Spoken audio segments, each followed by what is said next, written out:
Well, hello there, you beautiful, beautiful, amazing, wonderful people. It's Sunday. It's Sunday, and this is video 1 of 2. That's right. We're finally going live again. Finally going live again this evening. 10:45, I think. 10:45 of UK time. Something like that. Anyway, before we get into that, because we're going to be covering the Idaho 4 case and the recent sort of details that have come out that have made us feel a certain way, and are the tides seemingly starting to turn? Well, media is this kind of a mixed bag. On one hand, some of them are, it would seem that even Ashley Butfield is starting to question things. I bet that's really made her feel a certain way. But look, she is questioning things, she's raising things, so look, what can I say? You can't ignore it. It's getting to the point where there are things happening in this case that you just simply can't ignore. And I know that some people really struggle with it, but if you want to be right and you want to be proper, then you have got to address it. And look, I want to cover this article before tonight because some people are trying to be a little bit snidey with it. Just trying to be a little bit snidey with it, saying that it's a simple theory here. Simple theory. Is there? Right, so this is... Idaho suspect Bryan Kohberger's bloody new defence claim could fall apart under one simple theory, profiler says. Kohberger's defence sounded an alarm on unidentified blood at Idaho student murder's home. And then we come down here. Steve Gonsalves, father of murder victim, demands justice. We all want justice. I think we all want the same thing. Idaho student murder suspect Bryan Kohberger's new defence claim that unidentified male blood found on a handrail at the King Road crime scene and on a glove outside points to potential other suspects could be part of an elaborate plan to stage the crime scene, according to a veteran criminal profiler. While he was arrested, he quickly said, "Who else did you arrest?" said John Kelly, who has been closely following the case. Not the normal response for someone being arrested for allegedly brutally killing 4 kids with a knife. And this originally sort of come off the back end of this. This was Brian Enton. He'd done a post way back when that's been viewed by 5.9 million people. I am told when Idaho quadruple homicide suspect Bryan Christopher Kohberger was in custody, he asked if anyone else was arrested. I'm told he had a quiet blank stare. Way to go, Brian, putting the boot in. Now, I don't know, there's been mixed comments saying that later on it was said that this was not said.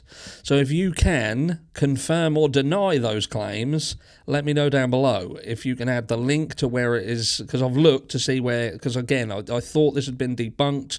But look, we're going with it. Because off the back end of that, obviously we know that Bryan Kohberger was a criminology student and he'd done this, which is listed in here, which was the research participation needed, which was asking people who had been basically doing crimes certain questions about the crimes. So look, I have a theory. We're going to get to that in a second. There's some questions about it there. You can pause the screen if you want to see it for longer, but I'm swiftly moving along. So when he was arrested, blah, blah, blah. So Kelly, the founder of the System to Apprehend Lethal Killers, or STALK Inc., speculated that the remark could have come from the suspect's expectation that police had developed other substantive leads. Maybe this is the reason why he made that stupid response. He staged some other DNA. Blood to throw authorities off, Kelly said. Remember from his studies, he would know about staging. And that comment there is going to come back to bite him in the arse in a second. Kohberger was studying for a PhD in criminology and criminal justice at the time of the murders. Kelly was referring to an early News Nation report, quote, an unnamed law enforcement source about Kohberger's first question after the Pennsylvania SWAT team arrested him while he was wearing rubber gloves and sorting garbage in his parents' kitchen. I just want to touch on this, right? He was wearing kitchen gloves. He wasn't wearing like fucking murderer gloves. He was wearing kitchen gloves and he was sorting trash. We know Bryan Kohberger was a night owl. We know that. We've had numerous people who knew Bryan Kohberger who said he was a night owl. He would go out running at night. Like he would go out stargazing, he would go out hiking. He was a night owl. It's as simple as that. And he was at his parents' home and there are strict regulations surrounding refuse and how it needs to be segregated. And people keep speculating he was doing some dodgy shit. But look, we saw what was collected from the home, and there was nothing that was found. Some people claim that there was fucking ID cards of the victims. No, there weren't. You're an idiot.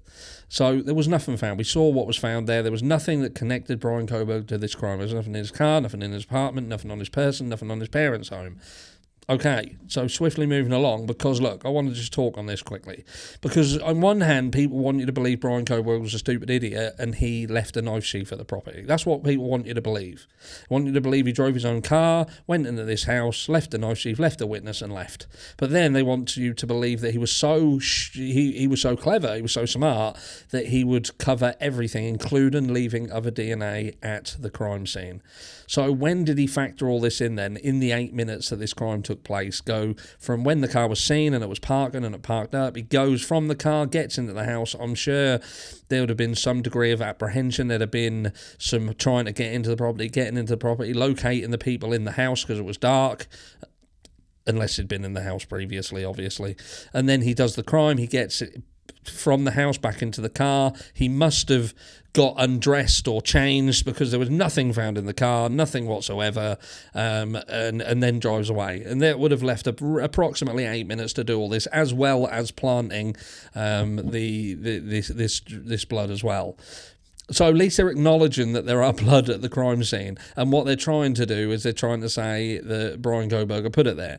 But whoever put it there, the DNA should have gone through the same channels and had the same ferocity in trying to find out who it belonged to than the teeny weeny piece of skin from transfer that they're claiming that they had on the knife sheath, that I don't actually believe that they had at all. And certainly their behaviour and the way in which they went about getting the DNA match would seem to suggest that something else was going on here, something a little bit less, so we say, by the book. But even if you want to say, okay, Bryan Kohberger did turn around and say, was anybody else arrested? If he was a criminology student and he was reaching out to ex-convicts and trying to discuss with people about crimes that they'd done, it could be that he felt that he was guilty by association from someone who he had been speaking to or spent time with. And perhaps he felt that there was a potential that someone else had been arrested that he knew about, which, if that is the case, it could still play back into the Bryan Kohberger situation if these two had crossed paths.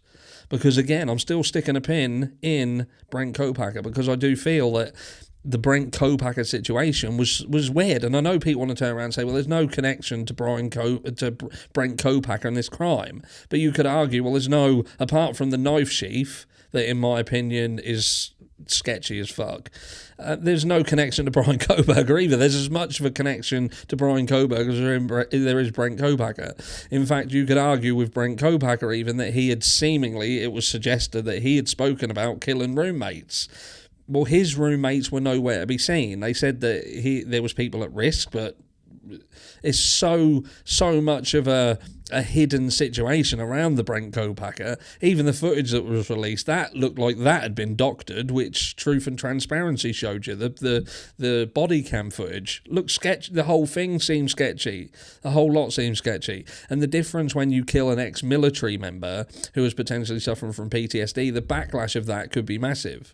It could be massive because it would hold people accountable, or people would want held accountable how this happened, especially if it was an ex-military servant person. Do you know what I mean? Because it could be argued that the trauma that he had suffered through his service for his country led him to be a certain way that wasn't being handled and wasn't being dealt with, and it resulted in people losing their lives. So again, I'm sticking a pin in it for now. I'm not saying he did anything. I'm not saying Bryan Kohberger did anything either. That's the thing, because at this moment in time, I don't think they've got in their crosshairs who did this crime. I still feel that more than one person did it. Or the person who did do it, if it was only one person, then we are talking about someone who had skill, who had the ability to do this, and likely did it before. It's just my thoughts and feelings. Let me know what you think down below. But do you think Bryan Kohberger planted DNA? Do you think he did it to throw them off the scent? Still ask the question, if that's the case, there's still DNA there. Why didn't they go through the correct and proper channels to completely identify that to be ruled out? Why are they hiding it? Love you all, and I'll catch you all tonight live. Mwah.